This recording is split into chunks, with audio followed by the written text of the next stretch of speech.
Welcome to another episode of Tireless Tracker. I am Ryan O'Loughlin, and this is my Legacy MTG vlog. So we're going to talk about the Legacy Championships that happened this past weekend in Pittsburgh, Pennsylvania. This vlog has been a series about my preparation, or lack thereof, leading up to this tournament. So I'm just going to do a little bit of a brief tournament report, and then I'm going to talk about how the amount of preparation I did, 0, affected my performance at this event compared to other events I've played in. Talk about some events I might be interested in playing for next year and some other decks that I'm looking at.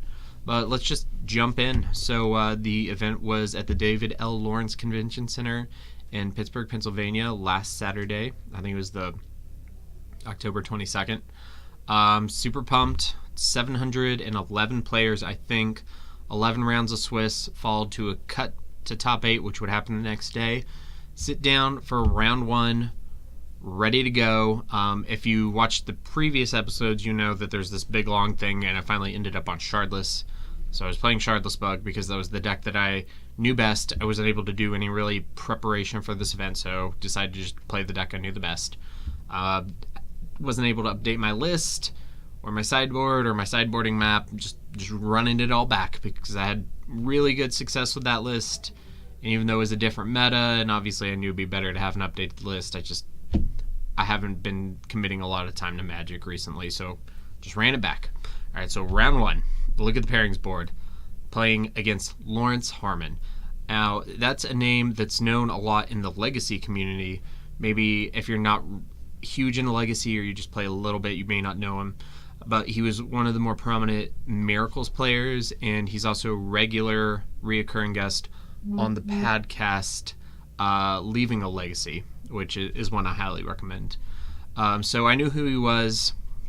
I had some ideas about what he would be playing, probably one of the better decks, one of the more fair decks.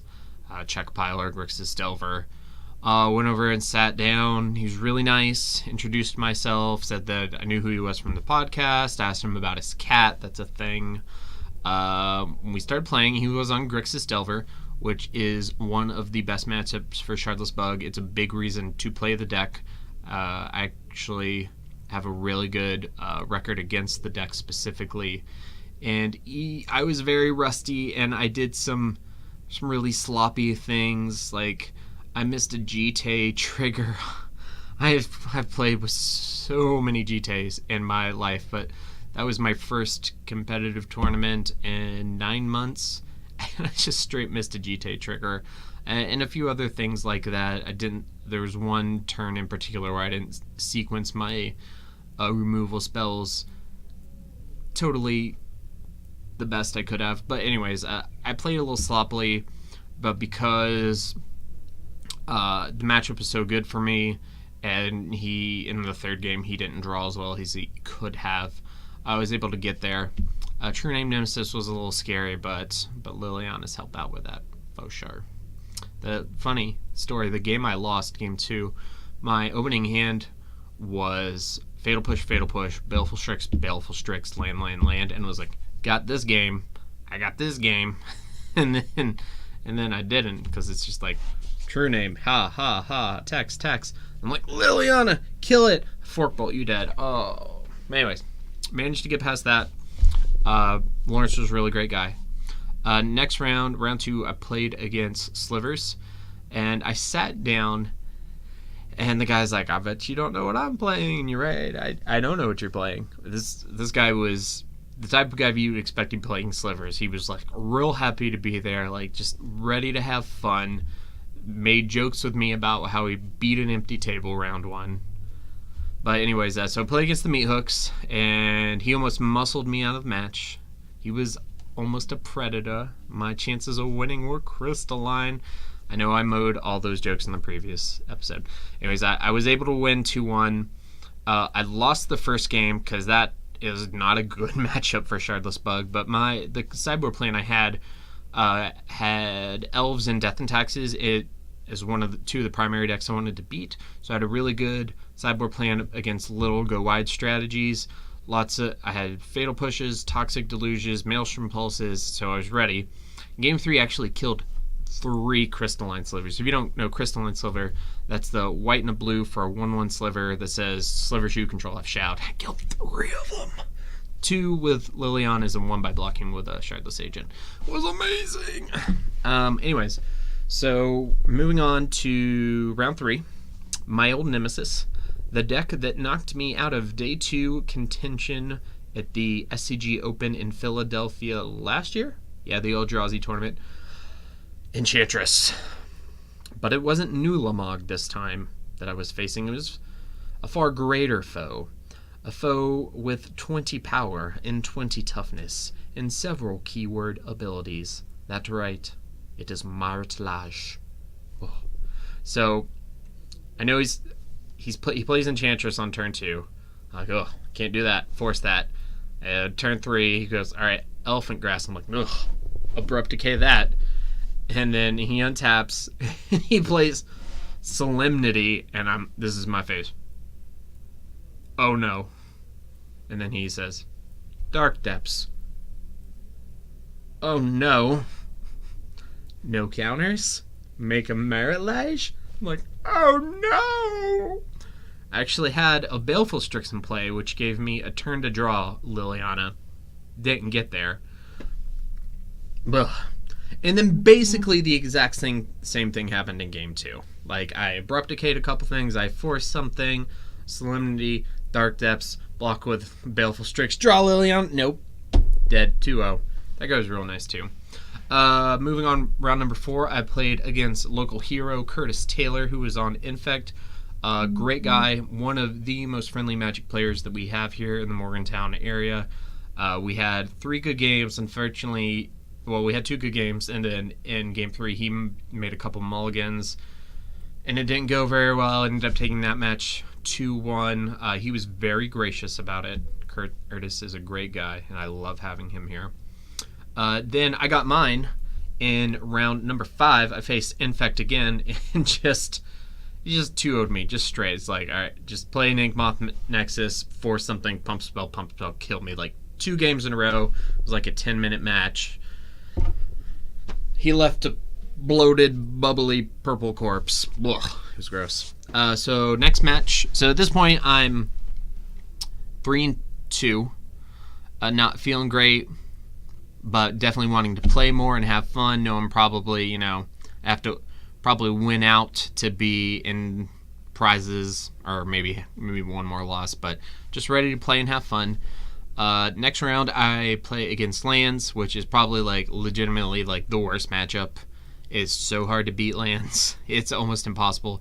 I do have 4 Leyline of the Voids in my sideboard, which do help, but they're in no way, shape, or form just like a lock or anything. And truth be told, that was actually a pretty quick match too. I died to a couple fairly fast Martelages. Started with Explorations. I think he started with Explorations in both games. Punishing Fire, my Deathrite Shamans wastelanded me a couple times to make a Martelage killed you.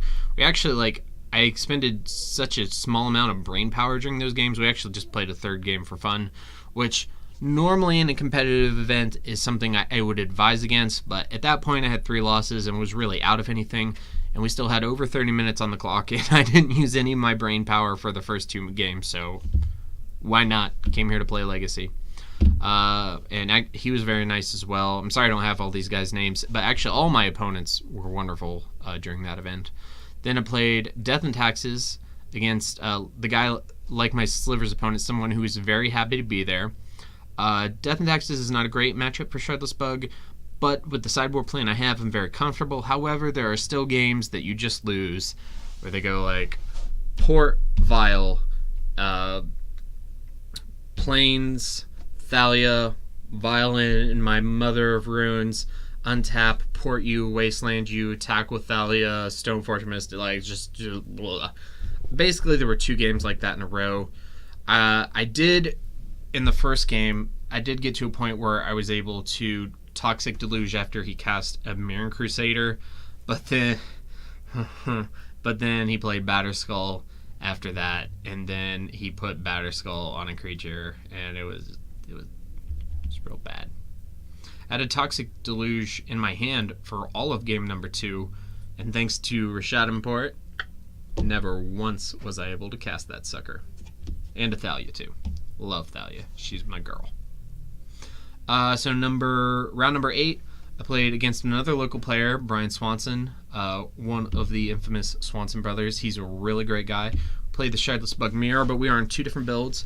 I was on the older, more traditional build that has Tarmogoyf in it, and he was playing the version with mainboard Fatal Pushes and more Planeswalkers. It's a little more resilient to this Fatal Push meta that we're in. So he probably had the better meta choice, even though there's some matches where you still want the Tarmogoyfs. Like the Tarmogoyfs are going to help a lot in the combo matchups where you just want a fast clock, but I don't really play a ton of combo decks. Anyway, so we had some really good Jundi games, but we only played 2 with more Planeswalkers. He had a lot better of an advantage, and he's playing Fatal Push and I'm playing Tarmogoyf. We know who wins that battle. Anyways, so he got there 2-0. I wasn't happy with. It's literally the worst I've ever done at any large competitive REL Legacy event, including Grand Prix, Star City Opens, Legacy Championships, so on and so forth. I wanted to play out the last few rounds just for fun, but the rest of my group had already dropped from the event or was never playing in it.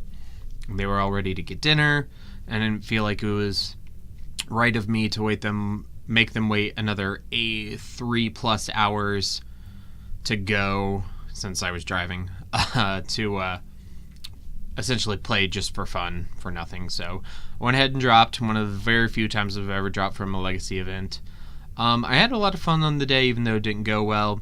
And like I said earlier, I didn't really do any preparation for this event because of life, which I know is ironic because the whole point of this vlog was supposed to be like a catalog of all the preparation I've done, and then to see, haha, preparation, and then I do well, and then see, and instead it's been the opposite. No preparation, do badly.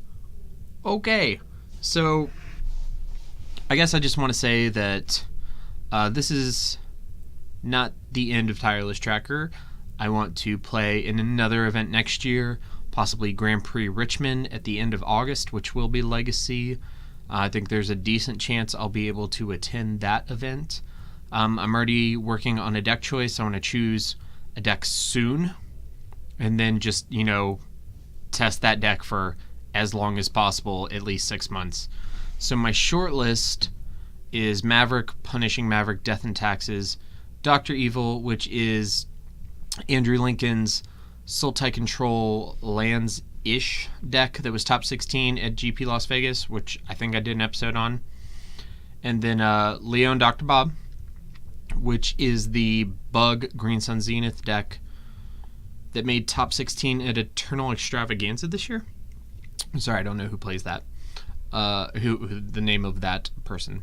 And then also Bug Standstill is a deck that I've been playing around with a little bit. So that's my short list. I don't know if those will be any of the decks that I play next competitively. I've been playing Legacy for 2017. 5 years? Well, going on 5 years, like 4.5. Played Maverick exclusively the first 2 years, and then Shardless Bug exclusively for the next 2.5, going on 3 years in terms of competitive REL events. So I really only, even though I have access to a lot of decks and have played a lot of decks, in terms of large events like Grand Prix, I've only played those 2 different decks, different flavors of Maverick, but still. So I'm excited to kind of jump onto something else and see where the wind takes me. But yeah, Tireless Tracker will be back with more episodes, probably talking about more preparation things and discussing what kind of decks to play, and the only Legacy content out there that will not be discussing the banned Deathrite Shaman issue, even though I guess I just kind of did. But I won't discuss it because it's silly. Oh gosh, I think I just made my opinion clear. All right, this is Ryan from Four Horsemen Comics. Thanks.